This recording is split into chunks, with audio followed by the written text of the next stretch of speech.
The first time I felt the walls of my world crack was the day Lisa walked out. She didn't yell. She didn't fight.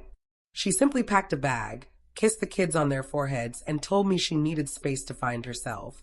I remember watching her go, the sound of the door clicking shut behind her echoing in my chest like a gunshot. For days, I replayed her words. Find myself. She said it like a mantra, but to me, it felt like an accusation. Had I failed her? Had I failed our kids? The house, once full of laughter, became suffocatingly silent. I told myself she'd come back. Maybe she was stressed. Maybe it was temporary. Then came the strange signs. Missed calls that I knew weren't accidental. Texts that disappeared before I could read them. A lingering scent in the living room that didn't belong to her. I started questioning myself. Maybe I was imagining things. Maybe I was too controlling. Maybe I hadn't been enough. The kids were the hardest part. Their small faces full of confusion. Their whispered questions at bedtime. Mommy's coming back, right? Cut through me like shards of glass. I tried to be strong, to fill the space she left with bedtime stories, homework help, and hugs. But every time I caught myself glancing at the doorway, hoping to see her, I felt a mix of fear and heartbreak. Years went by. Lisa didn't return. Phone calls were brief and formal. She checked in occasionally, but only just enough to remind us that she existed somewhere out there. Life had to go on. I focused on my kids, on work, on rebuilding our broken routine. I learned to sleep without her, to celebrate birthdays without her, to face the empty chair at the dinner table without crying. Then, one afternoon it happened. A text appeared on my phone from an unfamiliar number. Can we talk? It was her. My heart froze. Part of me wanted to delete the message, pretend it never arrived. Part of me wanted to yell, throw my phone across the room, scream about the years lost, the birthdays missed, the nights I cried alone. I agreed to meet. She arrived hours later, looking older, tired, but there was a tension in her eyes that I hadn't seen before. Regret. I didn't realize, she started, voice trembling, how much I left behind. How much I hurt you, the kids. Reality hit me, and I couldn't run from it anymore.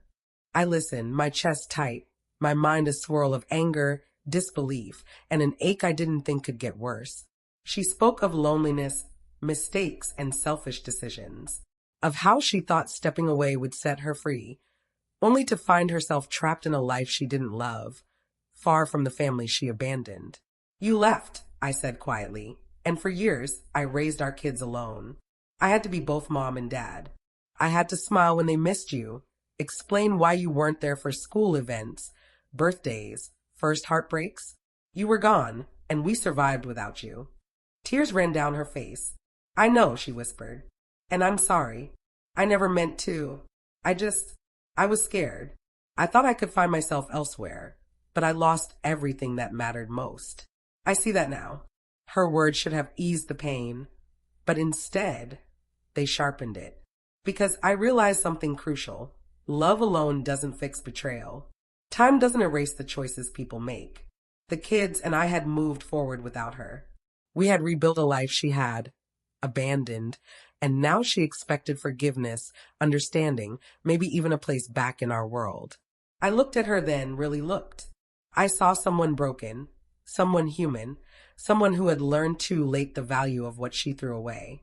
But I also saw the walls I had built, the trust that would never fully return, the memories that now carried a tinge of betrayal. I can't just pick up where we left off, I said finally. Years went by. We've grown.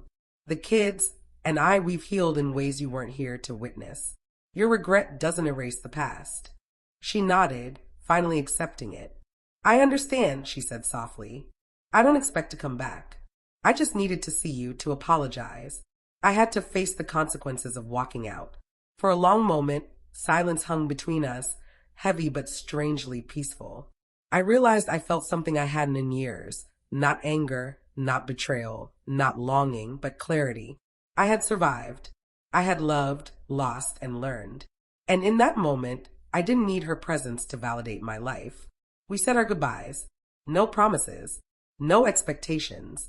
Just a recognition of the past, of mistakes made, and of the distance between what was and what could never be again.